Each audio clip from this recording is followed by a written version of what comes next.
تو اب آپ ان کو بھی اسی طرح سے بیہیو آپ کا ان کے ساتھ بھی وہی ہے جو ایک عام نارمل آدمی کے ساتھ ہوتا ہے, تو یہ غلط ہے, یہ اس پہ ظلم ہے. تو حدیث کا مطلب یہ ہوا کہ ہر آدمی کو اس کے حساب سے ڈیل کرو, لیکن کیونکہ یہ اس کی فطرت ہے اور صحیح فطرت ہے. لیکن غریب کے ساتھ بیٹھتے ہوئے شرم آنا, یہ صحیح فطرت, یہ تکبر ہے, یہ تکبر ہے. تو تمام پیغمبر کیا کیا کرتے تھے, ان جو مالداروں کو ان غریبوں کے ساتھ بیٹھتے ہوئے شرم آتی تھی. اچھا ایک بات تو یہ, تو اس سے ہمیں کیا پتا چلا, پیغمبروں نے اس حکمت اور مصلحت سے کہ کوئی بات نہیں, دین کی تبلیغ زیادہ ہو جائے گی, تو چلو غریبوں تم ذرا ادھر جا کے بیٹھو, یہاں 18ویں گریڈ کے آفیسر آ کے بیٹھیں گے, تمہارے ساتھ بیٹھتے ہوئے ان کو شرم آ رہی ہے. حالانکہ فائدہ بہت تھا, مگر پیغمبروں نے اس فائدے کی رعایت نہیں کی, بلکہ پیغمبروں نے کیا کہا, نوح علیہ السلام نے کہا من ینصرنی من اللہ ان طردتہم, اگر میں ان کو اپنی مجلس سے ہٹاؤں گا تو مجھے اللہ کے عذاب سے تم بچا لو گے کیا؟ اللہ کہے گا نہیں کہ تم فرق کیوں کر رہے ہو مخلوق میں, یہ بھی میرے بنائے ہوئے وہ بھی میرے بنائے ہوئے, تو ان کا جنت میں جانا کم ضروری, ان کا زیادہ ضروری ہے جنت میں جانا, یعنی ان کا زیادہ ضروری ہے اور ان لوگوں کا جنت میں جانا زیادہ ضروری نہیں ہے, تو ان کو تو بٹھاؤ, ان کو ہٹا دو. یہ کیسے ہو سکتا ہے؟ ادھر ہی بیٹھیں گے آ کے. اور سب کے لیے دین کی دعوت کیا ہے؟ برابر. تو ایک تو یہ پتا چلا اس ہمیں اصول کہ مصلحت اور حکمت کی بھی کیا ہوتے ہیں دائرے. ہم اگر یہ چاہتے ہیں ساری دنیا ہدایت پر آ جائے گی تو یہ ممکن نہیں ہے, ساری دنیا نہیں آئے گی کبھی بھی ہدایت پر.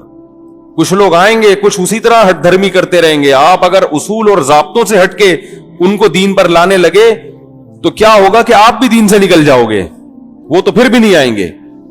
تو پہلا مسئلہ کیا پتا چلا کہ انبیاء غربا کو اپنی محفل سے ہٹاتے نہیں تھے, بلکہ یہ کہتے تھے کہ اگر ہم نے اپنی محفل سے ان کو ہٹا دیا من ینصرنی من اللہ, تو مجھے اللہ کے عذاب سے کون بچائے گا. آپ صلی اللہ علیہ وسلم کو بھی یہ تانا دیا, نوح علیہ السلام کو بھی یہ تانا دیا گیا کہ یہ غریب لوگ ہٹاؤ. نوح علیہ السلام نے, ہر پیغمبر کو یہ تانا ملا ہے. دوسرا, ہمارے نبی کو کیسے ملا تانا؟ وہاں بھی یہی تانا تھا. تو اللہ نے کیا فرمایا, وَلَا تَطْرُدِ الَّذِينَ يَدْعُونَ رَبَّهُمْ بِالْغَدَاةِ وَالْعَشِيِّ, اے محمد صلی اللہ علیہ وسلم آپ اپنی مجلس سے ان لوگوں کو مت دھتکاریے جو دن رات اللہ کو پکارتے ہیں. یہ غریب ہیں مگر ایمان لا چکے ہیں. ان میں بلال حبشی ہیں, ان میں عبداللہ ابن مسعود ہیں, وہ بھی بڑے مسکین تھے. ابو ہریرہ جیسے مسکین ہیں, کھانے کو روٹی نہیں ہے, 3 بھوکے پڑے ہوئے ہیں, کچھ ہے ہی نہیں, لیکن آتے تھے نبی کے در پہ کوئی حدیث مل جائے ہمیں تاکہ ہم اس کو محفوظ کر لیں اور امت تک پہنچا دیں. علم میں لگے ہوئے تھے. تو یہ جو بڑے بڑے سردار تھے یہ کہتے یہ کیا بلال حبشی ہے, ابن مسعود غریب کمزور بھی تھے. ابن مسعود رضی اللہ تعالیٰ, باریک پنڈلیاں تھیں, اتنی باریک پنڈلیاں تھیں کہ وہ شلوار زیادہ اونچی نہیں رکھتے تھے, ٹھیک ہے نا, تھوڑی سی پنڈلیاں اپنی چھپاتے تھے. تو لیکن علم کا سمندر, حضرت عمر کے پاس جب آئے نا عبداللہ ابن مسعود, حضرت عمر استقبال میں کھڑے ہوتے تھے. حالانکہ حضرت عمر کی تو ایک بڑی پرسنالٹی تھی. استقبال میں کھڑے ہوتے ابن مسعود کا اور کہتے ہیں کنیفن ملیا علما, چھوٹے سے قد کا آدمی ہے, علم سے بھرا ہوا ہے. کیسی تعریف کرتے, چھوٹے سے قد کا آدمی ہے مگر علم سے بھرا ہوا ہے. تو یہ علم سے ایسے ہی بھرے تھے کہ آ کے نبی کے در پہ پڑ گئے. تو وہ مشرکین مذاق اڑاتے, یہ غریب مسکین لوگ محمد صلی اللہ علیہ وسلم نے اکٹھے کیے ہوئے ہیں, غریب سارے. تو یہ جو دولت مند لوگ ہیں نا, ان کو غریبوں کو دیکھ کے ویسے ہی گھن آتی ہے. تو یہ گھن ختم کر لینا چاہیے دنیا میں, ٹھیک ہے نا, کیونکہ مرنے کے بعد سب کیا ہو جائیں گے برابر. پیسہ رکھنا برا نہیں ہے, تکبر بہت بری چیز ہے. اچھا کپڑا بھی آپ پہنیں, اچھی گاڑی بھی آپ رکھیں, لیکن آپ کو غریب کے ساتھ بیٹھتے ہوئے شرم آ رہی ہے. میں یہ نہیں کہہ رہا محلے کے جتنے غریب ہیں ان کے ساتھ بلا وجہ بیٹھنا شروع کر دیں, یعنی اپنے دوست احباب میں.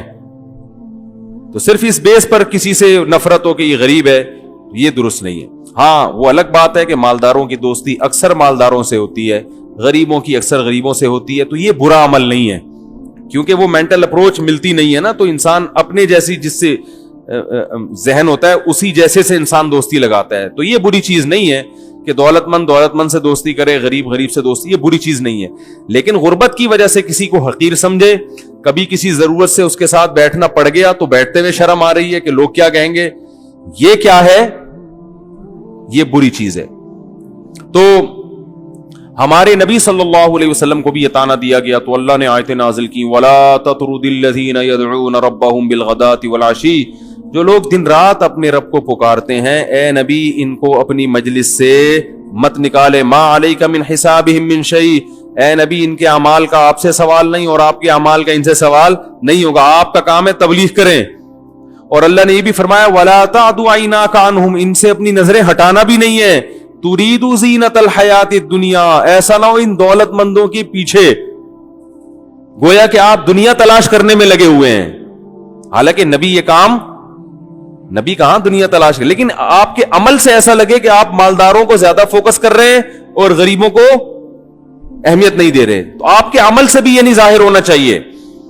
کتنی سخت دعوت. آپ بتاؤ معاذ اللہ نقل کفر کوئی جھوٹا نبی ہو, وہ تو سب سے پہلے کس کو فوکس کرے گا, ہے بھائی, وہ کہے گا یار یہ پہلے سارا اپر لیول کا طبقہ ہے, یہ غریب ان کو تو آ بھی رہے ہیں تو بھگاؤ یہاں سے, ان کی وجہ سے ہماری پرسنالٹی کیا ہو رہی ہے, ڈاؤن ہو رہی ہے. لوگ کیا کہیں گے یار یہ تو غریب لوگ, کیونکہ انسانی فطرت ہے وہ جو اپر لیول لوگ ہوتے ہیں نا ان کو دیکھ کے فالو کرتا ہے, نیچے والے طبقوں کو فالو نہیں کیا جاتا زیادہ تر. لیکن انبیاء نے کہا بھائی ہم اللہ کے لیے دعوت دے رہے ہیں تو ہم کیوں بھگائیں. اور اللہ نے یہ بھی فرمایا کہ وَإِذَا جَاءَكَ الَّذِينَ يُؤْمِنُونَ بِآيَاتِنَا, اے نبی نہ صرف ان غریبوں کے ساتھ آپ کو بیٹھنا ہے بلکہ جب یہ آپ کی مجلس میں آیا کریں فَقُلْ سَلَامٌ عَلَيْكُمْ, تو ان سے کہا کرو اللہ نے تم پر سلامتی بھیجی ہے, ان کی عزت بھی کریں. كَتَبَ رَبُّكُمْ عَلَى نَفْسِهِ الرَّحْمَةَ, اور تمہارے رب نے تمہارے لیے اپنے اوپر رحمت کو لازم کر لیا, فرض کر لیا ہے. قرآن میں آتا ہے نا کتبہ علیکم الصیام, رمضان میں روزے ہم پر کیا ہے, فرض ہے. تو کتبہ کا مطلب کیا ہے, لکھ دی اللہ نے یہ بات. تو اللہ فرماتے ہیں ان سے کہہ دیجئے کہ تمہارے رب نے اپنے اوپر تمہارے لیے رحمت کو لکھ دیا ہے. لکھے کا فیصلہ کبھی واپس نہیں ہوتا. اور کیسے رحمت لکھ دی, انہ من عمل منکم سوءا بجہالۃ, اگر تم میں کبھی غلطی جہالت سے کوئی غلطی ہو بھی گئی, گناہ ہو بھی گیا, ثم تاب من بعدہ واصلح, پھر تم اگر توبہ کرو گے اور آئندہ اپنے اعمال درست کر لو گے, فانہ غفور الرحیم, اللہ بڑا معاف کرنے والا اور رحم کرنے والا ہے. ہمارے حضرت یہ آیت پڑھ کے بڑا خوش ہوتے تھے, ایک عجیب کیفیت ہوتی تھی کہ وَإِذَا جَاءَكَ الَّذِينَ يُؤْمِنُونَ بِآيَاتِنَا فَقُلْ سَلَامٌ عَلَيْكُمْ كَتَبَ رَبُّكُمْ عَلَى نَفْسِهِ الرَّحْمَةَ, کہ اے نبی جب آپ کے پاس وہ لوگ آئیں جو ایمان لا چکے ہیں تو جب بھی آیا کریں ان سے بولا کریں سلام علیکم, تم پر سلامتی ہو, تمہارے رب نے اپنے آپ پر تمہارے لیے رحمت کو واجب کر لیا ہے, واجب کر لیا. اور مایوس نہ ہو, کبھی غلطی ہو بھی گئی نا توبہ کر لینا, جاؤ گے جنت میں. تو نہ صرف یہ کہ ان غریبوں کو مجلس سے نہیں نکالنا بلکہ ان کے اعمال پر ان کی حوصلہ افزائی بھی کرنی ہے, اور احساس کمتری میں مبتلا نہیں ہونا کہ اتنے سارے غریب لوگ کیا کر لیں گے, میرا یہ دین کو کیسے دنیا میں غالب کر لیں گے, اس کی فکر آپ نے نہیں کرنی ہے. تو دیکھو کتنی اہم تاکید ہے. آج بہت سے لوگ اس چیز سے غافل ہیں. ایک مالدار پہ محنت کرنی ہو تو دن رات ایک کر دیں گے, غریب آدمی پہ ہو تو کوئی لفٹ ہی نہیں ہے اس کو.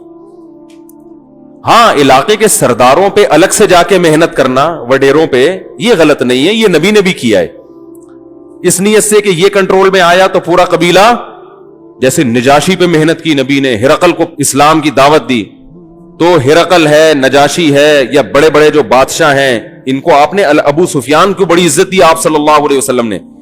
تو یہ مطلب نہیں ہے کہ اگر کوئی کسی سردار کو الگ سے دعوت دے رہا ہے اس نیت سے کہ یہ آ گیا تو سب آ جائیں گے, تو یہ غلط نہیں ہے. غلط یہ ہے کہ غریب آدمی کو نظر انداز کر کے فوکس سارا کس کو کرنا, ایک ہی طرف فوکس کر دینا.